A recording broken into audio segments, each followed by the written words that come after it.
Namaskar.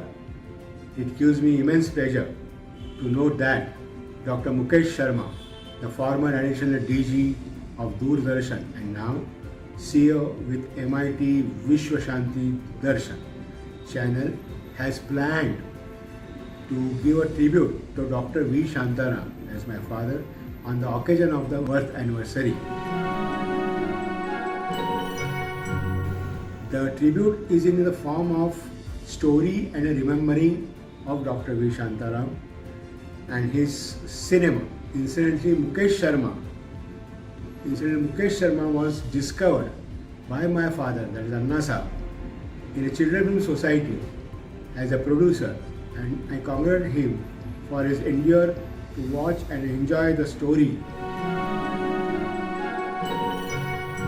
जो channel देखने वाले लोग हैं इतने दिनों से, उनको एक भरपूर मनोरंजन और एक अच्छा entertainment and information on my father that is doctor V Shantaram. नमस्कार और स्वागत है आप सभी का विश्व शांति दर्शन के मंच पर।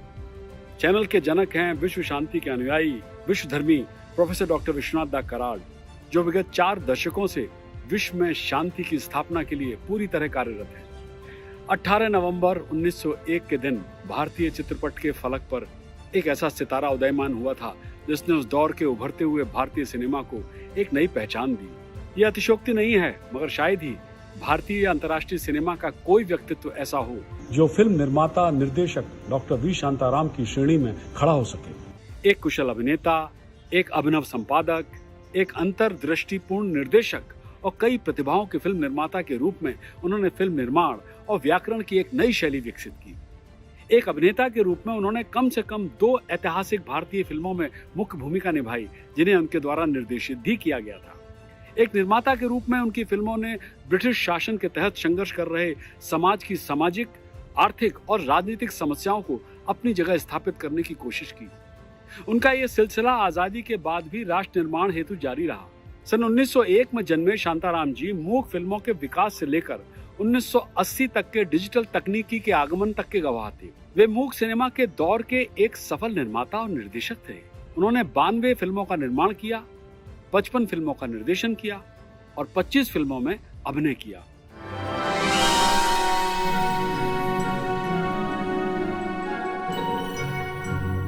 स्कूल में शांताराम जी की पढ़ाई की तुलना में एक्स्ट्रा करिकुलर गतिविधियों की ओर अधिक झुकाव था।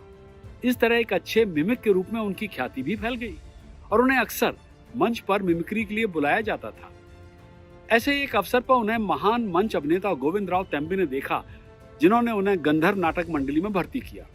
वहां अपने पहले दिन ही शांताराम ने महसूस किया कि वो गा नहीं सकते थे और उन्हें संगीत की कोई समझ भी नहीं थी। वे संगीत नाटकों के दिन थे और इस अक्षमता ने शांताराम के मन को धिक्कारा। उन्हें लगा कि या तो वो एक जूनियर आर्टिस्ट या फिर बैक स्टेज के लायक ही हैं। और फिर 1 वर्ष बाद शांताराम थिएटर में कभी न वापस जाने की कसम खाकर घर लौट आए। ये सोचकर कि उन्होंने 1 साल बर्बाद कर दिया, शांताराम अपने जीवन में कुछ करने के लिए पुनः स्कूल वापस गए। उनके परिवार की आर्थिक स्थिति चरमरा रही थी और शांताराम अपनी पढ़ाई में ज्यादा प्रगति भी नहीं कर पा रहे थे। आखिरकार एक पारिवारिक मित्र ने उन्हें रेलवे वर्कशॉप में नौकरी दिला दी। जैसा कि उनका स्वभाव था, शांताराम ने कार्यशाला में कड़ी मेहनत की, जिससे सुपरवाइजर इतना प्रभावित हुआ कि उन्हें एक छोटे से खंड का स्वतंत्र प्रभार दे दिया। उनका वेतन भी बढ़ाकर 12 आना प्रतिदिन हो गया।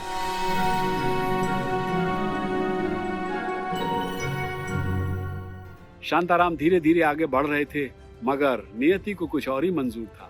युवा शांताराम के साथ एक गंभीर दुर्घटना हुई और उनके दाहिने हाथ की 2 उंगलियां टूट गईं, जिनके निशान पूरी जिंदगी उनके साथ रहे। शांताराम ने महसूस किया कि रचनात्मक कलाएं अभी भी उन्हें आकर्षित कर रही थी। तभी उनके मन में एक विचार आया। उनकी मां की ओर से उनके चचेरे भाई बाबूराव पेंढारकर, जो एक प्रसिद्ध महाराष्ट्र फिल्म कंपनी में मैनेजर थे, शांताराम ने उनसे नौकरी मांगी और नियति ने अपना खेल दिखाया। उनकी भेंट उनके होने वाले भावी गुरु, प्रसिद्ध फिल्म निर्माता और चित्रकार बाबूराव कृष्णराव मिस्त्री से हुई, जिन्हें बाबूराव पेंटर के नाम से भी जाना जाता है। लोकमान्य तिलक ने बाबूराव पेंटर को सिनेमा केसरी की उपाधि से सम्मानित किया था। जब शांताराम अंदर गए तो दुबले पतले बाबूराव पेंटर ने कैनवस के पीछे से झांका और शांताराम को देखा। फिर एक शब्द बोले बिना वो फिर से कैनवस पर पेंटिंग करने लगे। शांताराम निराश हो गए, लेकिन बाबूराव पेंढारकर ने एक बार फिर बाबूराव पेंटर को प्रेरित किया तो क्या हम इसे रख लें? पेंट्स की अपनी दुनिया में खोए हुए बाबूराव पेंटर ने कहा हाँ, और शांताराम की नियुक्ति हो गई। 1919 में जब शांताराम महाराष्ट्र फिल्म कंपनी में शामिल हुए तो बाबूराव पेंटर पहले से ही एक नाम था। कंपनी तब सभी उत्साही युवाओं के लिए गतिविधि और विचार प्रशिक्षण का केंद्र थी, जो फिल्म जैसे नए माध्यम में अपना करियर बनाना चाहते थे। उम्मीदवारों से अपेक्षा की जाती थी कि वे अवलोकन के माध्यम से, यानी देखकर जो कुछ भी कर सकते हैं उसे आत्मसात करते हुए एक विभाग से दूसरे विभाग में घूमें। ऐसा कहा जाता है कि बाबूराव पेंटर की संस्था ने मराठी फिल्म उद्योग को आने वाले वर्षों में विभिन्न विभागों में 300 से अधिक कर्मियों को दिया। शांताराम में भी कुछ नया, कुछ अलग और साहसी करने का जोश था। उनके जैसे 3 साथी और भी थे। वे सभी अपनी खुद की एक कंपनी शुरू करना चाहते थे और फिर चारों ने एक फाइनेंसर ढूंढ निकाला। अब 4 संभावित साझेदार वी शांताराम, केशवराव डहबर, विष्णुपंत दामले और एस फतेहलाल के साथ जुड़ने वाले 5वें उनके फाइनेंसिंग पार्टनर थे सीताराम कुलकर्णी। तारीख 1 जून 1929 को कोल्हापुर में मंगलवार पेट में प्रभात फिल्म कंपनी का जन्म हुआ। बतौर निर्देशक शांताराम का कैरियर महाराष्ट्र फिल्म कंपनी में शुरू हो गया था, जब बाबूराव पेंटर ने उन्हें 1927 में बनी फिल्म नेताजी पालकर का निर्देशन सौंपा था, इसलिए उन्हें निर्देशन का काम आता था। प्रभात कंपनी में फिल्म निर्माण का सिलसिला 1929 में बनी super successful film Gopal Krishna से शुरू हुआ, जिसमें शीर्षक भूमिका मास्टर सुरेश ने निभाई। फिल्म में बैलगाड़ी की दौड़ देखने वालों में चर्चा का विषय बनी।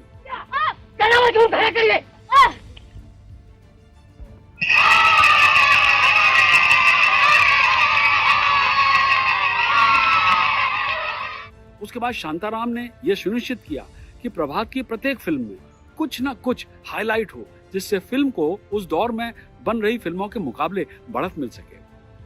1931 में वी शांताराम की अगली फिल्म थी उदयकल या थंडर ऑफ द हिल्स, जो योद्धा राजा शिवाजी की कहानी पर आधारित थी। शांताराम ने न केवल फिल्म का निर्देशन किया बल्कि शिवाजी की शीर्षक भूमिका भी निभाई।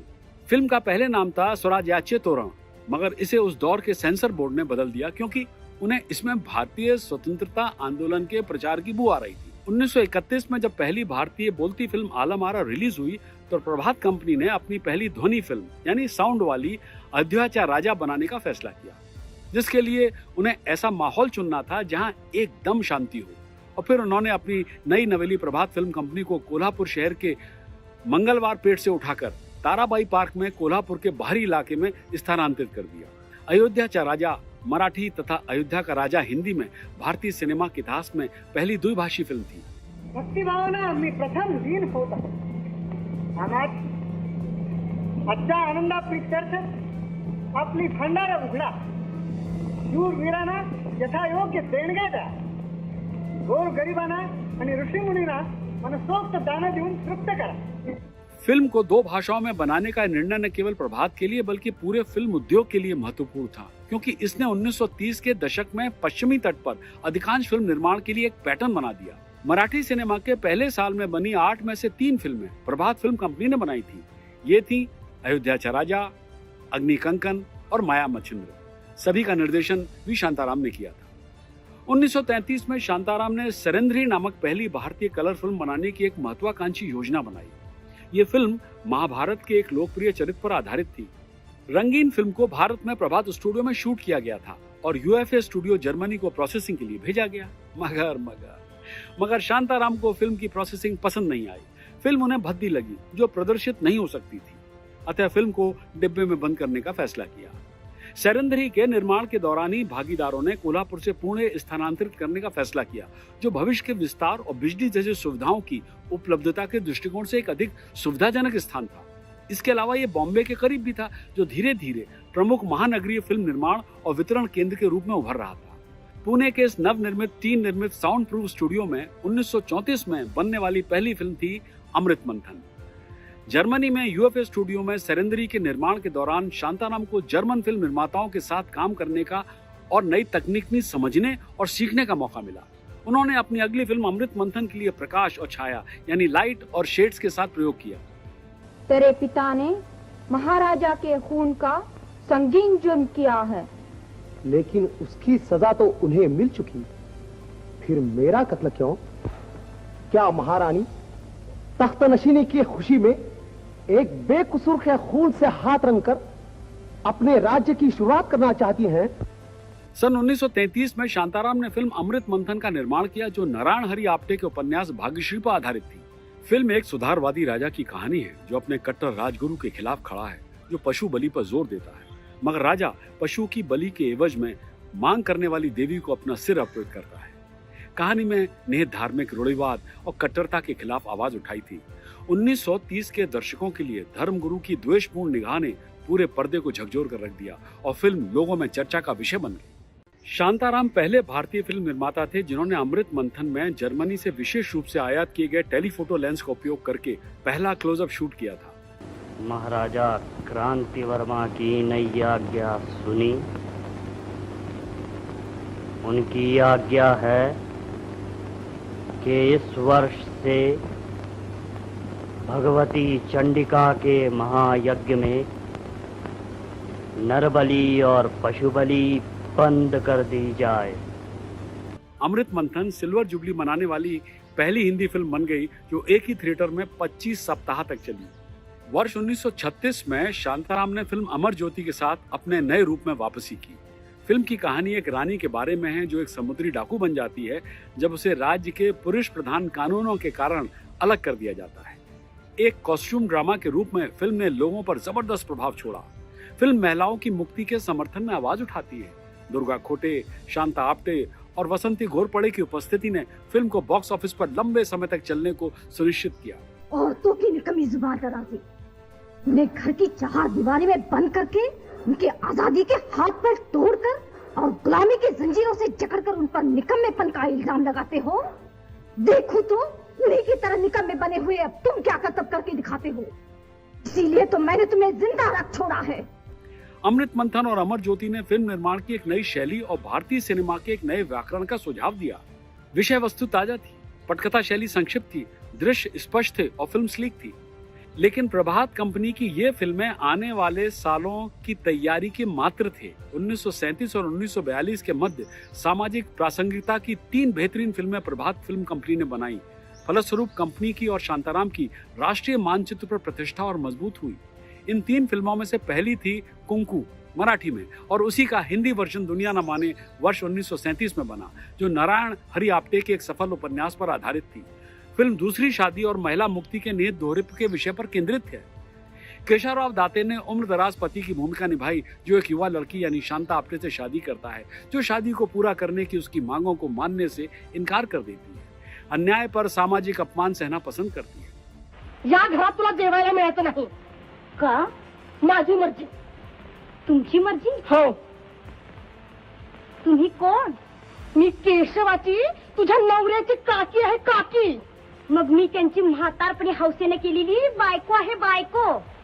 दूसरी फिल्म थी मराठी में मानुस या हिंदी में आदमी। फिल्म की बायलाइन थी लाइफ इज फॉर लिविंग। ये भी एक असामान्य विषय पर आधारित थी, एक ईमानदार पुलिसकर्मी का एक वेश्या के लिए प्यार और उसके पुनर्वास के लिए उसके प्रयास। पण तू इथं करणार काय?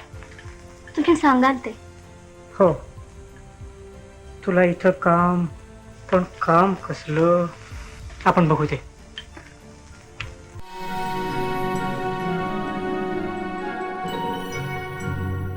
अक्सर ये कहा जाता है कि शांताराम ने हिंदी फिल्म देवदास की लोकप्रियता के बाद देश के युवाओं में व्याप्त रोमांटिक डिप्रेशन की लहर के प्रतिरूप के रूप में ये फिल्म बनाई थी। इस ट्रिलॉजी की तीसरी फिल्म थी शेजारी मराठी में या पड़ोसी हिंदी में। ये शांताराम के प्रभात के बैनर की आखिरी फिल्म थी। 1941 में बनी ये फिल्म 2 पड़ोसियों के बीच बदलते रिश्तों की कहानी बताती है, एक हिंदू और एक मुस्लिम। खुदा रहम करे, कशी आवळी जावळी दिसतात गावं पांघरून घेऊन पडल्यासारखी। का नाही येणार?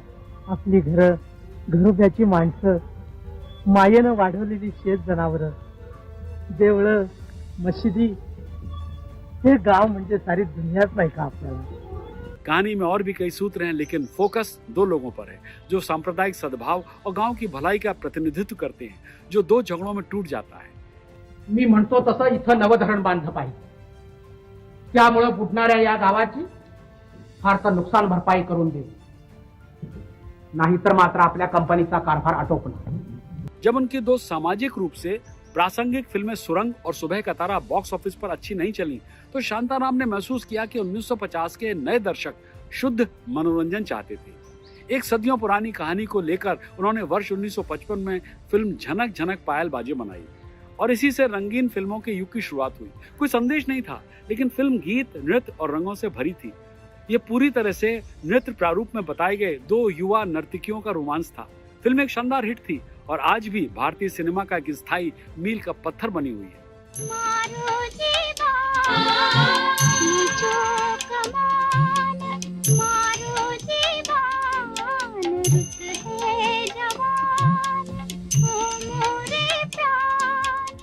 वर्ष 1957 में शांताराम की अगली फिल्म थी दो आंखें बारह हाथ। कहानी शांताराम की क्षमता का परीक्षण था। सामाजिक प्रतिबद्धता के साथ मनोरंजन का एक अच्छा मिश्रण। यह फिल्म एक सच्ची घटना पर आधारित थी जो स्वतंत्र भारत में औंध के एक छोटे से राज्य में हुई थी। फिल्म दो आंखें बारह हाथ एक आदर्शवादी जेलर की कहानी जो 6 कठोर अपराधियों पर ओपन जेल सुधार की अवधारणा का प्रयास कर उन्हें पूरी तरह से नैतिक बल के साथ एकजुट रखता है। जब विषय पहली बार उनके पास आया तो शांताराम जानते थे कि फिल्म तभी प्रभावी हो सकती है जब वो केवल ब्लैक एंड व्हाइट में ही बनाई जाए। जान निकल गई तो आंखें भी गायब। मरे हुए की आंखें तनी या बंद, क्या फर्क? तलिया जो है तलिया। कल सुबह उभरते कलर फिल्मों के दौर में एक ब्लैक एंड व्हाइट फिल्म बनाना बड़ी रिस्क थी, मगर फिल्म हिट हो गई। फिल्म दो आंखें बारह हाथ के बाद शांताराम की फिल्मों में प्रतिशोध और मनोरंजन दोनों का बाहुल्य था। हमेशा ट्रेंड सेट करने के लिए उत्सुक शांताराम अपने समय के फिल्म मेकर से कहीं आगे थे। जब लोग कलर फिल्मों के बारे में सोच रहे थे, तब शांताराम रंगीन फिल्मों के निर्माण में पहल कर रहे थे। वर्ष 1959 में उन्होंने फिल्म नवरंग का निर्माण किया, जिसमें रंग, गीत, नृत्य, पुरानी यादों और कथन का सही मिश्रण था। आधा है चंद्रमा रात आधी, रह न जाए तेरी मेरी बात आधी, मुलाकात आधी। शांताराम की अगली दो फिल्में लड़की सह्याद्री की और जल बिन मछली और नृत्य बिन बिजली ने व्यावसायिक रूप से अच्छा प्रदर्शन नहीं किया। और फिर आया वर्ष 1972 जब शांताराम ने जर्मन फिल्म डेर ब्लाउ एंगल और द ब्लू एंजल से प्रभावित होकर फिल्म पिंजरा का निर्माण किया, जिसने महाराष्ट्र के लोगों के दिलों को छू लिया। तुम्हारा इथे मुक्काम करता येणार नाही। माळ काही देवाची नाही आहे, गावच्या मालकीचा आहे। पिंजरा फिल्म में कथा, सामाजिक स्वाद और गीत और नृत्य के अवसर का सही मिश्रण था। विंटेज शांताराम सामने आए और फिल्म सुपरहिट रही। शांताराम ने 1952 में फिल्म अमर भोपाली जो बनाई थी, उसके लिए सर्वश्रेष्ठ साउंड रिकॉर्डिंग के लिए कांस का ग्रैंड प्री अवार्ड जीता। वी शांताराम की कई फिल्मों ने राष्ट्रीय और अंतर्राष्ट्रीय सम्मान प्राप्त किया, लेकिन अन्य सभी फिल्मों में शीर्ष पर रहने वाली फिल्म थी दो आंखें बारह हाथ, जिसने 1958 में बर्लिन फिल्म फेस्टिवल जूरी के असाधारण पुरस्कार के लिए सिल्वर बेयर जीता। फिल्म ने अंतर्राष्ट्रीय कैथोलिक सिनेमाटोग्राफिक ब्यूरो से एक विशेष पुरस्कार भी जीता। हॉलीवुड प्रेस एसोसिएशन ने इसे सर्वश्रेष्ठ विदेशी फिल्म के लिए सैमुअल गोल्डविन इंटरनेशनल अवार्ड से नवाजा। इसमें कोई शक नहीं कि दो आंखें बारह हाथ एक अभिनेता, निर्माता, निर्देशक के रूप में उनकी सबसे बड़ी उपलब्धि थी। उन्हें 1985 में दादा साहब फाल्के पुरस्कार से सम्मानित किया गया था। 1992 में उन्हें मरणोपरांत पद्म विभूषण से सम्मानित किया। उनकी आत्मकथा शांताराम हिंदी और मराठी में प्रकाशित हुई थी। अपने 89 वर्षों में से 79 वर्ष भारत में मनोरंजन उद्योग को समर्पित करने के बाद भी शांताराम पूरे भारतीय फिल्म उद्योग के लिए एक पितामह बन गए थे। वो अपने आप में एक संस्था थे, एक ऐसी संस्था जो उन्होंने खुद बनाई थी और सिनेमा की एक सदी में फैले अपने जीवन काल में विकसित की थी। ये मेरे लिए सौभाग्य की बात थी कि वर्ष 1980 में जब डॉक्टर वी शांताराम बाल चित्र समिति यानी चिल्ड्रन फिल्म सोसाइटी के चेयरमैन थे, तो उन्होंने बतौर प्रोडक्शन ऑफिसर मेरा चयन किया था। और फिर 4 वर्षों तक मैंने शांताराम जैसे मास्टर के हाथों राजकमल स्टूडियो जैसे स्कूल में फिल्म प्रोडक्शन की तालीम हासिल की, जो आज तक मेरे काम आ रही है। एक बार पुनः भारतीय फिल्म उद्योग के भीष्म पितामह को विश्व शांति दर्शन की ओर से शत शत नमन। सब्सक्राइब कीजिए और देखते रहिए विश्व शांति दर्शन।